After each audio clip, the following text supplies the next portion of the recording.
Greetings, I'm Carol. I felt compelled to share my story after my sister-in-law, Margaret, suggested it might be a good idea. Margaret isn't just family. She's also one of my closest friends. Our paths crossed in a unique way, as she was instrumental in introducing me to Edward, my beloved husband. We were colleagues once, and I owe a lot to her for playing matchmaker for us. Edward and Margaret are incredible people, the kind you're grateful to have in your life. Their mother, Amy, however, is a different story. From the get-go, Amy made it clear she wasn't my biggest fan. The first time we met, she didn't mince words about her dislike for me, which caught both Edward and me off guard. Despite our best efforts to warm her up, Amy's antics only escalated, making life quite challenging. I won't bore you with all the details, but one incident that stands out is at my wedding. Amy managed to spill wine on her dress and blamed me for it, claiming I did it on purpose. No one took her side, but the incident still cast a shadow over my special day. Edward and I often found ourselves at odds over his mom's behavior. Amy, being a single mom, had a very tight grip on Edward, which made it hard for him to see her actions. This ongoing saga reached a boiling point around our first anniversary. By this time, Amy had a history of trying to spoil our significant moments. The situation escalated when, on our anniversary, Amy decided to visit and stay with us. I was already tense about her being in our home when Margaret called with some alarming news. She warned me that Amy was plotting to cause a scene and embarrass me during our anniversary celebrations. Despite Edward and Margaret's support, it was clear Amy's behavior was relentless. I desperately wanted to distance myself from Amy's toxic influence, but Edward was torn. She was his mother, after all, and he felt compelled to keep her in his life, despite the chaos she brought. This ongoing dilemma over handling Amy put a strain on our marriage, illustrating the complex dynamics of family ties and the challenges they present. Hesitatingly, I considered whether to invite Amy to our anniversary celebration. Edward, however, insisted on her presence. Margaret's call only confirmed my fears. Amy was indeed a harbinger of negativity. This time, her plan was astonishingly malicious, framing me for stealing her precious heirloom necklace. Without providing specifics, Margaret warned me of Amy's scheme, revealing her intent to label me a thief, believing it would compel Edward to abandon me. This revelation was overwhelming. Amy's determination knew no bounds. Determined to stay vigilant, I was frustrated by the intrusion of such drama on what should have been a joyous occasion. Our anniversary wasn't about lavish celebrations, but about cherishing moments with close ones. Yet Amy's shadow loomed large, threatening to mar the celebration. I debated sharing Margaret's warning with Edward, but hesitated, feeling he needed to recognize and address his mother's toxic influence independently. Thus, I monitored Amy discreetly, hoping to catch her in the act. Yet she remained elusive as our anniversary approached. The day of the celebration arrived without any sign of Amy's plot unfolding. Margaret, who had arrived early to help, found no opportunity to thwart Amy's plan. Unexpectedly, Amy confronted me directly, seizing a moment as I was refreshing my drink. Her words were laced with venom, accusing me of orchestrating the event as a victory celebration over her. She insinuated that my marriage was an act of theft, robbing her of Edward. Amy's tirade underscored her belief that she was in a competition she refused to lose, hinting at her sinister plans without revealing them. This confrontation not only confirmed her intentions, but also highlighted the depth of her animosity.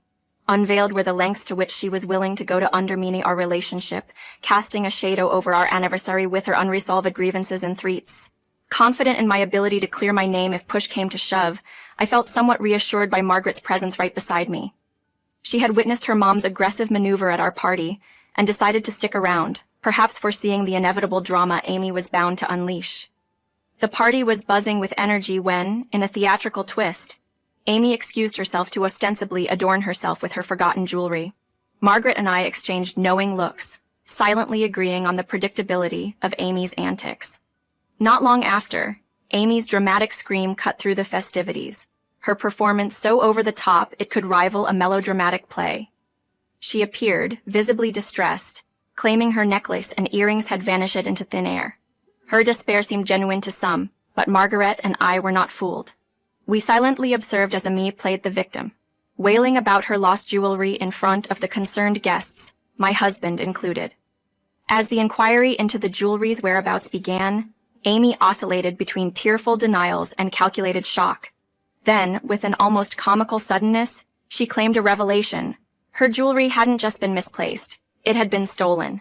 And not by just anyone, but by me, according to her. Edward tried to reason with her, suggesting the jewelry was merely lost within the house. But Amy was relentless, accusing me in front of everyone and causing a collective gasp.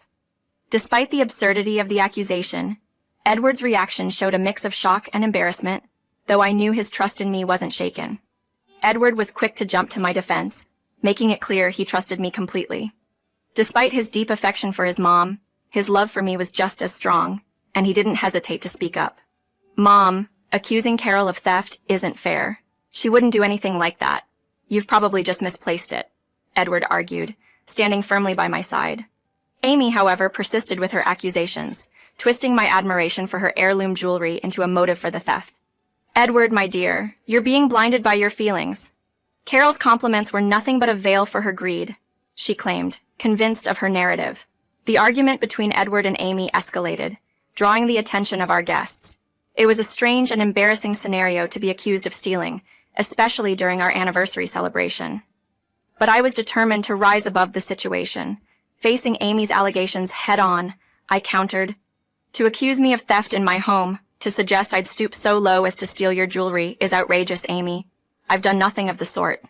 Amy then claimed to have seen me sneaking into her room with a bag, insinuating I had taken the jewelry then. "Your baseless assumptions have no place here, Amy. You can't tarnish my reputation without a shred of proof," I responded, steadfast in my innocence. Amy proposed searching our room for the jewelry, confident she would find it there, suggesting it in front of everyone as if to challenge my honesty. Edward intervened, emphasizing the inappropriateness of invading our privacy on mere suspicion. Yet, considering Amy's relentless stance, I felt we had no choice but to agree to her search. It was the only way to dispel any lingering doubts among our guests, regardless of how invasive and disrespectful the suggestion was. The need to clear my name and maintain our dignity in our own home was paramount, even if it meant entertaining Amy's unfounded claims. Being labeled a thief by Amy was a heavy accusation that left Edward visibly conflicted. He recognized his mother's dramatics stemmed from her disapproval of me, yet the mystery of the missing jewelry made the situation unavoidably serious. Edward, wanting to clear the air, suggested a search of our room, a proposal that led everyone on a tense search through our personal space. Amy, convinced of her narrative, beelined for my closet and miraculously produced her jewelry box, which I suspected she had placed there herself. Her triumphant accusation rang out, "See, Edward, I told you she took it. She's driven by greed and envy." Edward, however, found the scenario hard to believe, expressing his trust in me and questioning how the jewelry ended up in our closet. The situation escalated when Amy was not satisfied with just accusing me. Decided to involve the police, convinced she had conclusive proof of my guilt. As whispers spread through the room, the weight of public judgment pressed heavily on me. Yet I maintained my innocence, facing the baseless accusations with a calm demeanor. Amy didn't stop at calling the police. She took the opportunity to further slander me, casting aspersions on my character and urging Edward to see me as a gold digger, unworthy of being part of the family. But Edward questioned the wisdom of involving law enforcement, hinting at potential repercussions Amy hadn't considered. Margaret supported Edward's skepticism, suggesting Amy's decision to call the police might backfire. Despite Amy's confidence in her actions, Edward and Margaret's warnings hinted at an unfolding scenario that could dramatically shift the blame away from me, suggesting that Amy's attempt to vindicate herself might instead unveil a truth she hadn't anticipated. Seeing Amy so confident in her accusation, I couldn't help but find humor in the absurdity of the situation. Margaret and I exchanged amused glances, aware of the irony at play. Laughter, in the face of what seemed like imminent arrest, must have puzzled the onlookers, making them question my sanity. Once the amusement settled, I addressed Amy, marveling at the elaborate scheme she had concocted to frame me as a thief. Amy feigned innocence in response to my accusation, prompting Margaret to intervene. "Oh, come on, Mom. Carol didn't steal anything. You've orchestrated this whole scenario," Margaret boldly stated, her words sending a shockwave through the room and causing Amy to falter for a moment. Despite Amy's attempt to maintain her charade, I revealed that Margaret had already informed me of her mother's plan to falsely accuse me. Amy's act of innocence crumbled as she struggled to defend herself without evidence to support her claims. We might not have direct proof of you plotting this, but we have something even better, I hinted, drawing everyone's attention to the ultimate piece of evidence that would clear my name. Amy's reaction to my mention of the house cameras was priceless. The color drained from her face as she realized her oversight. Perhaps she assumed our security measures were limited to the exterior of the house, not considering the interior surveillance that recorded every move. Edward, too, seemed to have momentarily forgotten about the cameras, but the reminder brought a sense of relief and anticipation. The truth was about to be unveiled, thanks to the unassuming eyes of our home security system, set to expose the real perpetrator behind the so-called theft. Edward's reminder about the security cameras in our home brought a new perspective to the situation. We have cameras installed that offer a view outside each room. It's time we looked at the footage to see what happened, he asserted, countering Amy's plea to take her word for it without any verification. Despite Amy's objections, emphasizing her maternal bond in an attempt to sway Edward, he stood firm in his quest for truth. I need to see for myself, Mom. Without proof, I can't accept such a serious accusation against Carol, he stated, determined to uncover the facts. I retrieved the footage from our home security system, presenting it as Amy tried in vain to prevent Edward from viewing it. The situation escalated as the police arrived, informed by Amy's claims that I was a criminal. Undeterred, I presented my defense, offering the footage as evidence of my innocence and Amy's deceit. The video unambiguously showed Amy placing her jewelry in my closet, an act that she had orchestrated to frame me. The revelation stunned everyone, including Edward, who confronted his mother with unprecedented anger. Amy's tearful attempt at an explanation was met with Edward's outright rejection.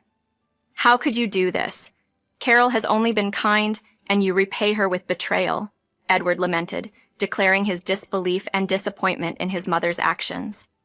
At that moment, the truth was laid bare, not only vindicating me, but also revealing the lengths to which Amy would go to manipulate those around her. On our anniversary, Edward expressed his disbelief and disappointment in his mother's actions, declaring a decision to cut contact with her. I'm ashamed and can't believe you'd go this far, Mom. Margaret and I agree we're done with you. Stay away from us, he firmly stated. This declaration sent Amy into a frenzy of tears as she desperately clutched at Edward, pleading for forgiveness from both him and Margaret. The spectacle was met with disapproval from the gathered guests, family members who did not hesitate to voice their criticism against Amy's manipulative actions. Amidst this chaos, the officers present suggested I could file a report against Amy for her false accusations. Recognizing the gravity of her actions, I agreed to press charges, seeking justice for the unwarranted attack on my character. Edward supported my decision, underscoring the severity of his mother's wrongdoing. You have my full support, Carol. What Mom did is unforgivable, he said, reinforcing his stance against his mother's deceit. As the police moved to arrest Amy, the reality of her situation began to dawn on her. Her pleas for forgiveness escalated as she was handcuffed, a poignant reminder of the consequences of her actions. Despite her cries and attempts to appeal to our sympathy, the decision was made. Amy's actions had crossed a line, leading to a moment of reckoning that none of us could have anticipated. As Amy implored me to reconsider, highlighting the embarrassment of being arrested in front of family and guests, I reminded her of her own philosophy on dealing with criminals. Amy, you were the one who said criminals should face consequences to prevent worse behavior. It seems only right to follow your advice, I stated, unmoved by her sudden pleas for mercy and attempts at reconciliation. Her shock at hearing her own logic used against her was palpable, but her apologies did little to sway the judgment of those present. The officers promptly escorted Amy away, while Edward and I proceeded to the police station to complete the necessary paperwork. Margaret remained to manage the aftermath and attend to our guests. At the station, as we prepared to file the report, I sought Edward's full agreement, aware of the emotional toll this situation was taking on him. Edward, are you sure about this? If you have any doubts, we can still reconsider, I offered, wanting to ensure his full support. No, Carol, there's no turning back. I should have shielded you from her actions long ago. My failure to do so has led us here, and filing this report is non-negotiable. You must know, I never doubted your innocence. Not for a moment, Edward affirmed, his resolve clear despite the emotional conflict of taking legal action against his mother. Understanding Edward's inner turmoil, I sympathized with his position. Despite his mother's actions, his love for her made the situation all the more painful. Acknowledging this complexity, we both recognized the necessity of moving forward with the report, a step towards protecting our future from further turmoil and ensuring justice was served. With Edward's support firmly behind me, I proceeded to file the police report. He vowed that Amy would no longer have a place in our lives, marking a pivotal moment for us. To strengthen our relationship and navigate through the aftermath of this ordeal, we decided to seek couples counseling, a step towards reinforcing our bond. Despite the day's earlier chaos, Edward and I chose not to let Amy's actions overshadow our anniversary. The celebration continued amidst the presence of our loved ones, who provided unwavering support. The festive atmosphere, filled with food and joy, was a testament to our resilience. Margaret, alongside us, found reasons to smile and enjoy, even as Amy faced the consequences of her actions. In an unexpected turn, Amy opted for a settlement instead of a court battle. Through negotiations with my lawyer, I received compensation, a bittersweet resolution to the saga. While it didn't undo the hurt, it marked an end to our direct confrontation with Amy, who, I hope, reflects on her actions and finds a path to change. The decision to sever ties with Amy was unanimous among Edward, Margaret, and myself, with some family members following suit. Others chose a more passive approach, wary of Amy's potential for spite, but not yet ready to cut ties completely. This decision significantly lightened our lives, allowing us to move forward without her shadow looming over us. The positive changes were palpable. Our marriage grew stronger, bolstered by counseling and mutual understanding. Now, as we await the arrival of our first child, we are united in our decision to keep Amy at a distance, ensuring our family's future is filled with love and security, free from past tumults.